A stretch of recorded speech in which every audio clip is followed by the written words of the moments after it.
अस्सलाम वालेकुम नाज़रीन, मैं हूँ आदिल निज़ामी और आप देख रहे हैं मेरा डिजिटल चैनल। नाज़रीन, 1 दिसंबर को फ़ाक़ी तालुक़ इस्लामाबाद में एक अफसोसनाक वाक़या पेश आया था, जो आपने देखा, मतलब मेन स्ट्रीम मीडिया पे भी देखा, डिजिटल मीडिया पे भी देखा कि जज साहब के बेटे ने एक V8 गाड़ी स्कूटी पे घर जाने वाली बच्चियों पर चढ़ा दी। दोनों जो बच्चियाँ हैं वो जाँ बाक हो गई। और इस पूरे केस का जो हम भी प्रिडिक्ट कर रहे थे कि नतीजा ये होगा, बिला आखिर ये नतीजा वही हुआ कि दियत के कानून के तहत और पैसे लेकर फैमिलीज जो हैं उन्होंने सुलह कर ली है। एक जो है फैमिली के भाई ने अदालत में आके बयान दिया और एक जो बच्ची जो जहान फ़ानी से चली गई उसकी वालदा ने वीडियो लिंक के ज़रिए बयान दिया और जज साहब के बेटे को माफ़ कर दिया।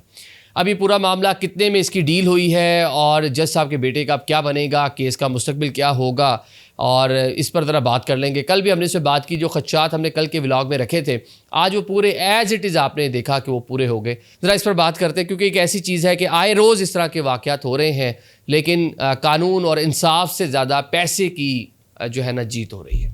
नाज़रीन, 5 दिन पहले ये अफसोसनाक वाक़या पेश आता है कि जज साहब जो इस्लामाबाद हाई कोर्ट में अभी ऑन ड्यूटी जज हैं और जस्टिस हैं आसिफ साहब, उनका साहबजादा है अबू ज़र रेकी, इनका कोयटा से इनका ताल्लुक़ है। ये सारी चीज़ें हम आपके सामने रख चुके हैं। बच्चे की उम्र 16 साढ़े 16 साल थी। ये अपनी गाड़ी को बड़ी तेज़ रफ्तारी से चला रहा था शारे दस्तूर के ऊपर। 2 बच्चियाँ जो PNCA से घर वापस जा रही थी कामकाज करने के लिए, क्योंकि जिस तरह वालिद का मैंने बयान देखा, वो कहती थी मेरी बेटी जो है मेरा राइट हैंड था। तो अब वो बच्चियाँ अल्लाह को प्यारी हो जाती हैं और जज साहब के जो साहबजादे हैं इनको पुलिस पकड़ लेती है। लेकिन इस वाक़े के बाद ना CCTV फुटेज आई। कराची में एक इंसिडेंस होता है तो वहाँ CCTV फुटेज आई, बताया कि जी एक बड़ा डंपर गुजरा था, वो जो बच्चा छोटा सा जो है वो गटर में गिर गया था, जाँ बाक हो गया था, अल्लाह को प्यारा हो गया था, कमसुन छोटा था, शिदादा। अब जनाब वो उसकी CCTV आ गई थी। अब ये इस्लामाबाद है, फेडरल कैपिटल है, इस वाक़े की CCTV नहीं आई अभी तक, ताकि पता चलता, क्योंकि मुख्तलिफ नौइयत की स्पेकुलेशन है, इल्ज़ामात हैं कि नौजवान जो जज साहब के बेटे हैं अबू ज़र साहब, ये कोई ड्रिफ्टिंग कर रहे थे या फिर इनके साथ कुछ और भी गाड़ी में लोग मौजूद थे, या मोबाइल के अंदर स्नैपचैट बना रहे थे, शायद उस स्नैपचैट के अंदर वो होता इंसिडेंस उसकी जो उसको कैप्चर हो गया होता। ऐसी कोई चीज़ भी मीडिया पर नहीं आई, ना आने दी गई, और गाड़ी जो है वो थाने से पहले चली गई थी। वो स्कूटी जो है वो वहाँ पर मंजर कशी के लिए मौजूद थी कि किस तरह ये वाक़या पेश आया। तो कल हमने इस पर जब बात की थी, हमने बताया था दियत का कानून है पाकिस्तान में, दीन इस्लाम में, लेकिन उससे पहले दीन इस्लाम ये कहता है कि किसी के साथ ज़्यादती हो जाए ना, इंसाफ वाला मामला करें। जिसके भी बच्चा या बच्ची को इस तरह के किसी भी इंसिडेंट्स में दुनिया से जाना पड़ता है, तो वो फैमिली किसी सूरत में मेरे ख्याल से इतनी आसानी से राज़ी नहीं होती। या जज साहब खुद उस फैमिली के घर गए हैं, दोनों फैमिलीज़ के पास जाकर सुलह की बातचीत की और कहा कि हम हर तरह से आपकी मदद करेंगे। तो जो हर तरह से मदद वाला मामला है ना, यहाँ पर वो काम कर गया है। अब वो कितनी रकम है वो ज़रा मैं आपको आगे ज़रा चल के बताते हैं। अब क्योंकि जो एक लड़की है उसके वालिद नायब कासिद थे महकमा सेहत के अंदर, ये लड़ नहीं सकते थे ये लोग। मैं यकीन करें बड़ा मुझे अफसोस है, मैं ऐसा वो गमज़दा हूँ कि शायद ये सकत नहीं थी इन लोगों में लड़ने की, वरना किसी का प्यारा, हादसात होते रहते हैं दुनिया में, लेकिन वो वाकई अगर गलती से हो तो एक्सेप्टेंस भी हो जाती है। लेकिन जब नज़र आए कि एक अमीरज़ादा, एक बासर शख्स का बच्चा जिसको पता है कि कानून ये सब तो घर की लौंडी है, मैनेज कर लेंगे, इट डज़न्ट मैटर, तो ऐसी जगहों पर इस तरह की चीज़ ना तो दिल दुखता है, अफसोस होता है कि उनको पता था इंसाफ मिलना ही नहीं है। तो शायद उन्होंने यही सोचा होगा घर वालों ने कि अब इसके ऊपर कोई ना कोई सुलह कर ली जाए। तो वो सुलह जनाब हो गई।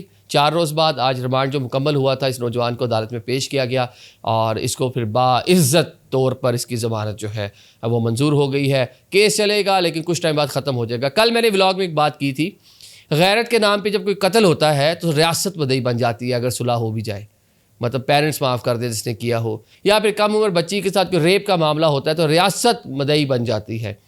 अब ये रियासत पाकिस्तान शारे दस्तूर पे होने वाले इंसिडेंट्स की मदई नहीं बनी, तो मेरे ख्याल से यहाँ मदई बनना चाहिए था। यहाँ पे अब मुझे समझ नहीं आती मैं इस पर क्या बात करूँ। मैं उन फैमिली के ऊपर मुझे अब उस तरह अफसोस नहीं है, क्या करें वो या क्या ना करें। कराची में इंसिडेंस होता है, वहाँ 6-7 करोड़ रुपये देकर जो है सुलह हो गई थी।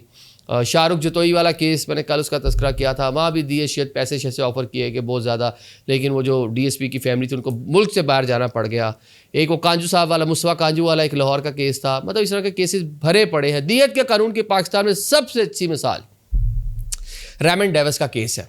आपको मालूम होगा रेमन डेविस एक अमेरिकन ने किस तरह पाकिस्तानी सड़कों पे 2 लोगों को, जिनका बताया जाता था वो भी एक अदारे के लिए काम कर रहे थे, मार दिया था। एक की बीवी ने कहा था जी ये देखिएगा इसके घर वाले वाकई पैसे ले लेंगे मेरे हस्बैंड के और फलाह हो जाएगा, फ्लू हो जाएगा, हमें इंसाफ नहीं मिलेगा। उसने बाद में सुसाइड कमिट कर ली थी। ये सारी चीज़ें ऑन द रिकॉर्ड, जाके देखिएगा उस खातून का बयान, शायद वो आपको मिल जाए आज भी यूट्यूब पे कहीं ना कहीं। उसने कहा था नहीं मिलना इंसाफ और बस मैं दुनिया से उसे कुछ पी कर बेचारी ने अपनी ज़िंदगी का खात्मा कर, उसको वो ना उम्मीद थी, उसको पता था इंसाफ नहीं मिलना।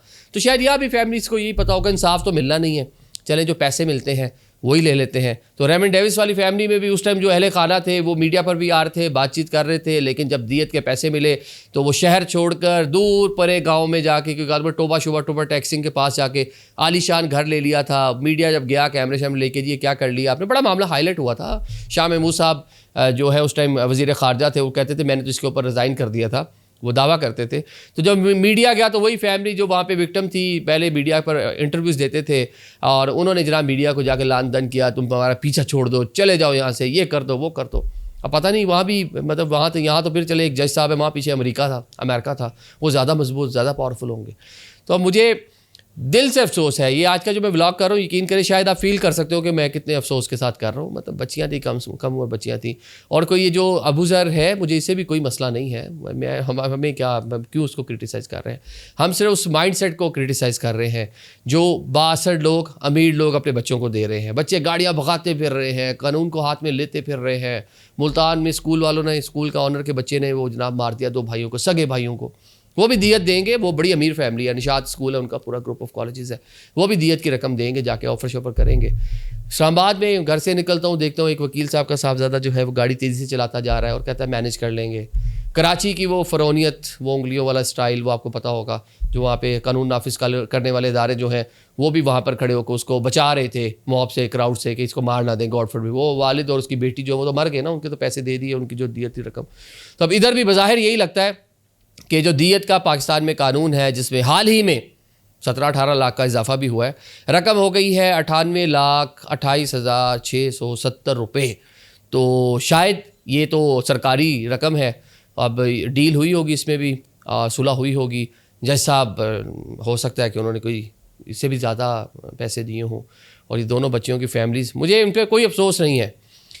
बाय गॉड अगर इनको पता होता ना कि इंसाफ मिलेगा, ये कभी भी पैसे ना लेते। ये दियत वाला कानून मजहबी कानून है, मतलब दीन इस्लाम, मैं बार बार वही कह रहा हूँ, लेकिन इससे पहले इस्लाम मज़हब हमारा ये कहता है। मैंने रात को कल आपको हदीस मुबारक भी बताई थी कि ये नबी पाक सल्लल्लाहु अलैहि वसल्लम ने अपनी बेटी के लिए क्या कहा था चोरी के मामले पर। तो लिहाजा उससे बड़ी एग्जाम्पल तो हमारे पास नहीं हो सकती। अब जनाब इस नौजवान को रिहा कर दिया गया है और ये जो है ये केस ख़त्म। लेकिन शायद ये जो बच्चियाँ थीं, किसी से बहुत अच्छा ताल्लुक़ होगा, माँ से बहुत अच्छा ताल्लुक़ होगा, बाप से, बहनों से, कुछ जहाँ काम करती होंगी वहाँ पे दोस्त होंगे, जहाँ से इन्होंने तालीम हासिल की होगी वहाँ पे दोस्त होंगे, भाई इनकी यादें रह जाएंगी। लेकिन यहाँ पे एक बार फिर जो है ना पैसा, ताकत सामो ये जीत गई है और बाकी चीज़ें हार गई हैं। Thank you so much.